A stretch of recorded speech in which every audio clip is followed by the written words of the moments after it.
ये कथा केवल लूट की नहीं, बल्कि अवसर देने वाली चूकों की कहानी है। इतिहास हमें ये नहीं सिखाता कि मंदिर टूटे कैसे, बल्कि ये बताता है कि वे बचे क्यों नहीं। भारत के अत्यंत समृद्ध मंदिरों ने ही उसके आक्रमणों की पृष्ठभूमि तैयार की। यदि मंदिरों में एकत्र अपार धन को मानवता के कार्यों में खर्च करने की परंपरा होती, तो इतना धन जमा ही ना होता। इससे एक ओर गरीब और मध्यम वर्ग को राहत मिलती और दूसरी ओर विदेशियों को मंदिरों पर आक्रमण करने का अवसर ही न मिलता। लेकिन वर्ण धर्मियों की आंखें तब भी नहीं खुली और आज भी नहीं खुलती। जो राजा आपस में निरंतर लड़ते रहे लेकिन महमूद के आक्रमणों का सामना नहीं कर सके, यदि वे अपना गुप्तचर विभाग सक्रिय रखते और एकजुट होकर भारत की सीमा पर ही उसका सामना करते या उसी साहस के साथ गजनी तक पहुंच जाते, तो भारत की गुलामी और बर्बादी की नींव ही न पड़ती। समग्र रूप से देखा जाए तो उस समय धार्मिक क्षेत्र भी प्रभावहीन था और राजनीतिक क्षेत्र भी अव्यवस्थित। इन्हीं कारणों से महमूद बार बार विजय प्राप्त करता रहा। उसके इन आघातों से बाद के राजाओं और धर्म गुरुओं ने कोई विशेष सबक नहीं लिया। परिणाम स्वरूप आने वाले वर्षों में भी हिंदू जनता को हताशा और गुलामी का सामना करना पड़ा। ये कहानी है महमूद गजनवी और सोमनाथ की। उसने 16वां आक्रमण सोमनाथ पर किया।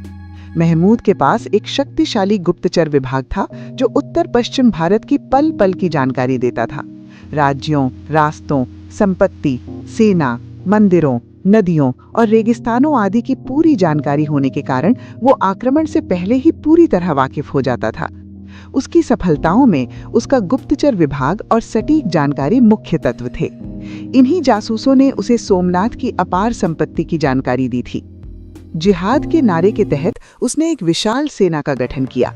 दूसरी ओर राजपूत राजाओं के पास कोई प्रभावशाली गुप्तचर विभाग नहीं था, इसलिए जब महमूद सीमा तक पहुंच जाता था तभी राजाओं को उसके आने की जानकारी मिलती थी। तैयारी का पर्याप्त समय न मिलने और उसके भय के कारण राजा या तो हार जाते थे या भाग जाते थे। ईसी 2025 की 18 अक्टूबर सोमवार को वो 30,000 घुड़सवार, 54,000 पैदल सैनिक और अन्य नौकर चाकरों के साथ गजनी से प्रस्थान कर गया। 29 दिनों में 15 नवंबर को वो मुल्तान पहुंचा। रमजान का महीना होने के कारण सैनिकों को रोजा रखने और तोड़ने में कठिनाई हो रही थी, इसलिए उसने शेष रमजान मुल्तान में ही बिताया। मुल्तान की लूट में प्राप्त लगभग 400 मन सोने से उसने 20,000 ऊंट खरीदे। गुप्तचरों और मार्गदर्शकों को आगे भेजकर पूरी स्थिति जानने और रमजान समाप्त होने के बाद वो 26/11/2025 को सोमनाथ के लिए रवाना हो गया।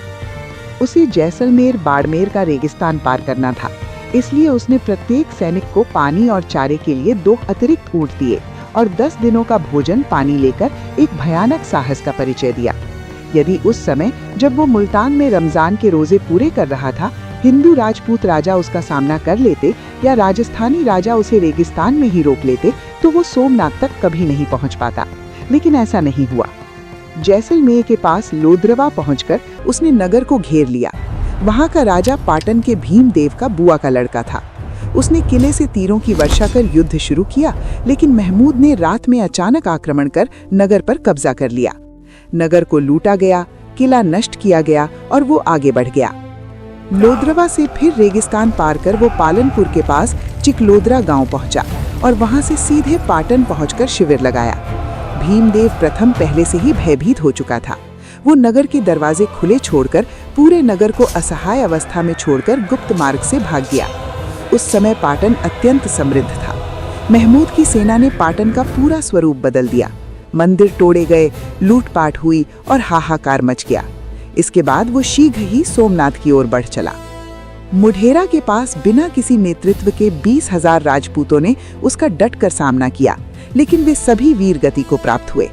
मुढेरा के कुंड को देखकर महमूद को आश्चर्य हुआ। छोटे बड़े हजारों मंदिरों को तोड़ फोड़कर वो आगे बढ़ गया। मुढेरा से भाल होते हुए वो डेलवाड़ा पहुंचा, जहां जनता का कत्लेआम किया गया और मंदिरों को नष्ट कर दिया गया। भारत के हिंदुओं को ये दृढ़ विश्वास था कि अब तक महमूद ने भले ही कई मंदिर तोड़े हों, लेकिन असली साक्षात देवता तो सोमनाथ हैं।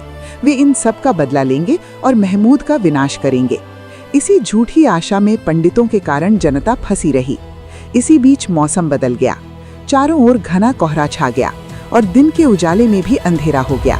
पंडितों और जनता ने इसे महादेव का प्रकोप माना और सोचा कि शीघ्र ही महमूद की सेना नष्ट हो जाएगी।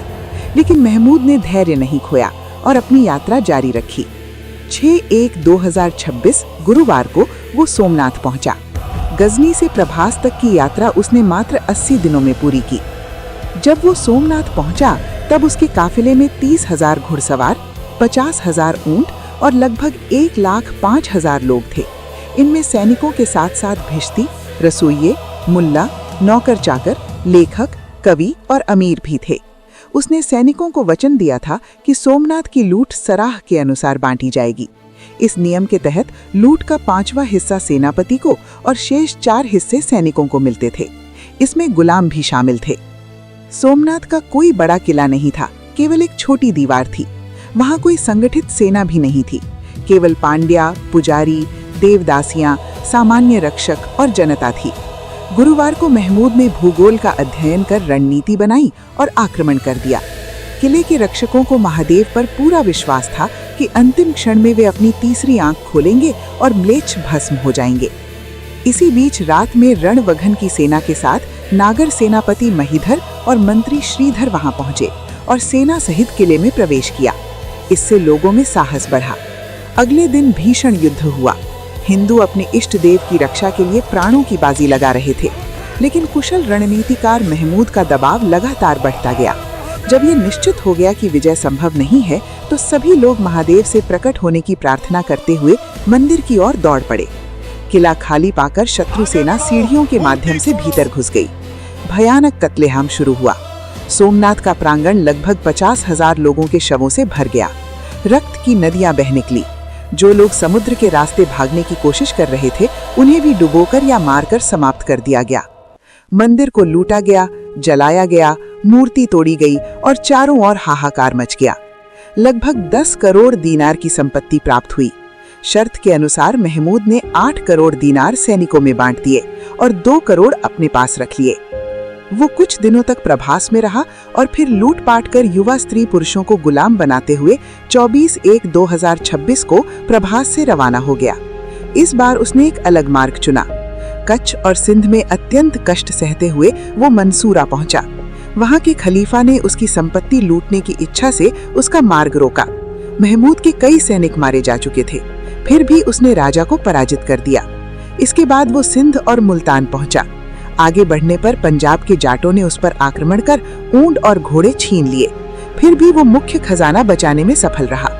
अंततः 2/4/2026 को वो गजनी पहुंचा।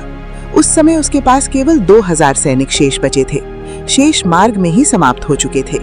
गजनी नगर भारतीय गुलामों से भर गया था। खलीफा ने उसकी विजयों से प्रसन्न होकर उसे कहूकुद्दौला अल इस्लाम की उपाधि दी।